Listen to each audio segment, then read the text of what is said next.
Hey, what is up YouTube? thyAshes here bringing you another video, and today we're going to be talking about the 5 things that Gears of War 5 needs in order to be a great game. So stay tuned to the video because we have a long list ahead of us.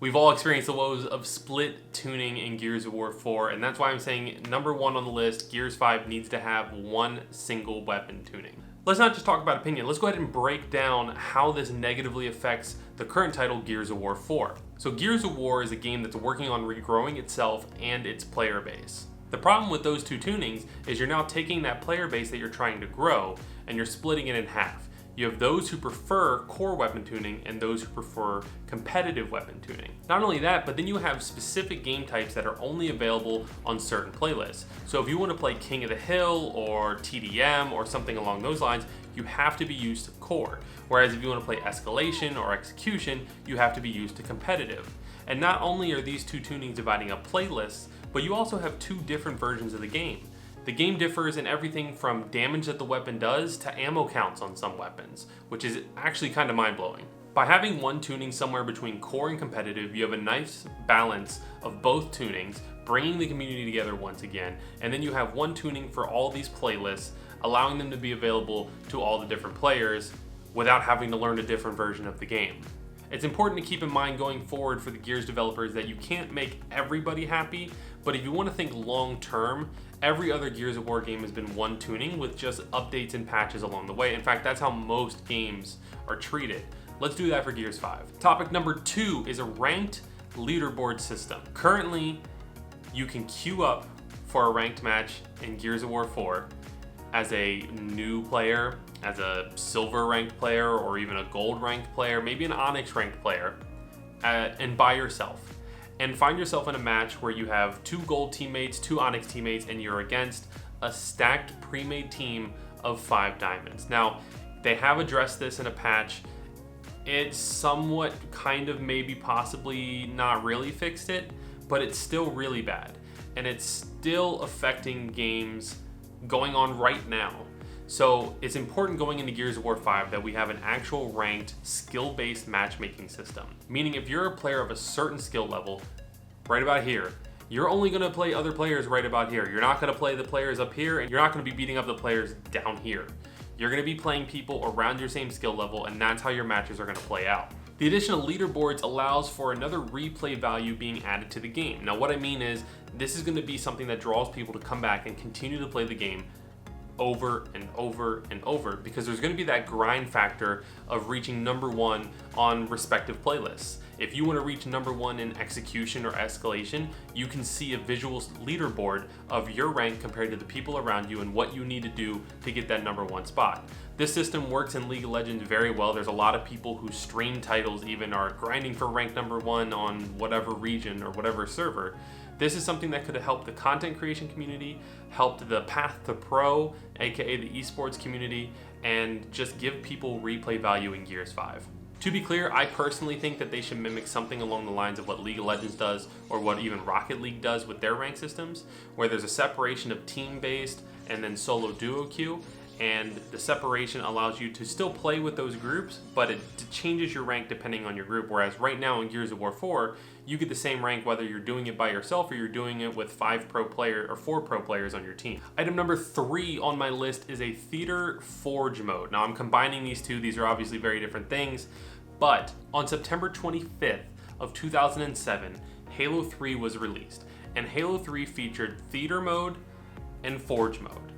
Now, for those of you who aren't familiar with it, Theater is basically an in-game replay system that allows you to go back into the replay of a match that you played, if you choose to save it, and explore the replay with a new perspective from a different person's point of view. Maybe you got killed and you want to see how. Maybe you got an amazing clip and you want to save it.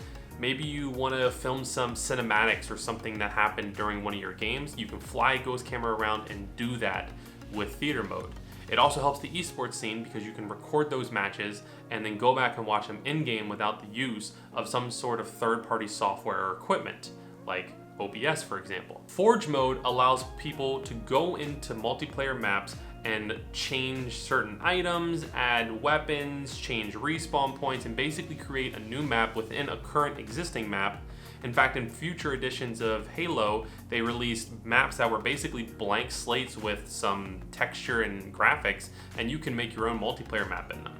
So by allowing this kind of creativity from the community, you have a whole new world of game modes, game types, and things to do within multiplayer of that game, allowing for, again, more and more replay value. Once the standard maps get boring or the standard escalation games get boring in Gears 4, you can't really do much else unless you want to shift to another playlist.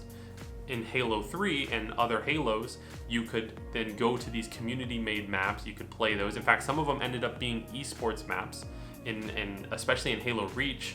There's a lot of them that were adjusted to be better for esports, and now you have a whole new experience. So by allowing this Forge's creativity and letting the community develop the game and the flow of the multiplayer experience, you're allowing for more organic growth and more organic reasons for players to stay playing your game, Gears 5. So item number 4 on my list, and I've had it wrote down for a while, is PC support. And as of today, recording this video, they've announced that Gears 5 will be available on Steam.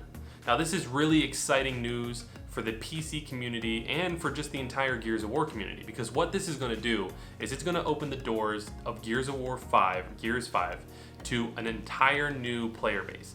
Yes, Gears of War 4 is available on PC, but as somebody who plays it a lot, it's hardly playable. The issues with NVIDIA graphics and drivers causing the game to crash randomly and frequently makes the game pretty much unplayable. So hopefully with the addition of Steam, you're no longer needing to rely on something like the Xbox app, which is pretty bad, to be honest.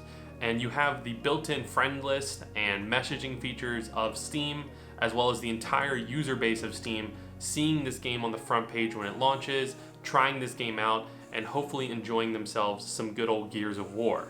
The other fingers crossed thing about this is hopefully they implement it correctly, the port works well, the crossplay works well, and we can see the player base not die off, because right now it's pretty much impossible to find a game as a PC player, even if you can get it to not crash, because people turn off crossplay. So I can't play Escalation on PC if I wanted to. It's just impossible. Plus, hopefully we avoid another issue where we watch Shroud try to play Gears of War and it crashes in front of 20,000 people. But, Last but not least, number 5 on my list is new game modes. Gears of War desperately needs a refresh of its game modes, and Escalation was an amazing start at that, but unfortunately hasn't changed at all in the last 3 years, other than some respawn timers. What we'd like to see is some new game types to kind of brighten up this perfect Gears game that has one tuning and is available on PC and has theater mode and all of these other things I've talked about, but more things to do before you get to the Forge maps and the custom multiplayer. Let's throw in some bomb game types, and I don't mean some awesome game types. Yes, I do. But I also mean literal bomb game types. Let's have a search and destroy in Gears of War. Think about execution, the nostalgia and the enjoyment of execution. It was the clutch factor. It was the suspenseful moments and the tense stalemates and waiting for the strategy to develop and what you could do and the creativity off those initial plays. All of that was what made execution so much fun as a competitive game type. The issue was it was plagued by stalemates and long, slow periods of drawn-out nothing. So to avoid that, you need to put an objective on the map that forces one team to win or one team to lose, no matter what happens during the round. A bomb game type. If you have a bomb that needs to be planted, that defines that the game shows either one team wins or one team loses, regardless of what happens, forcing players to act on whatever role they're on. So if you're an attacking team and you need to plant that bomb, you're not going to be camping in your spawn because you grabbed a boom shot. You're going to be trying to plant that bomb. Now, I've seen a lot of arguments for the third-person perspective, and I honestly haven't heard a valid reason why, other than it's third-person, it wouldn't work. Personally, I think that if the maps were designed well for a bomb game type in mind, then it should work fine. It won't work if you just slap a search and destroy type game mode on a map that was designed for Escalation or King of the Hill or something like that. You just need a different kind of balance to the map and the way the covers take place. But even ignoring the bomb game type, and that's more esports focused for me personally, I would love to see something like a classic capture the flag, not some weird version where there's a bot that walks around the map that you have to hold as a meat shield, but it could kill you. An actual genuine capture the flag would be really fun.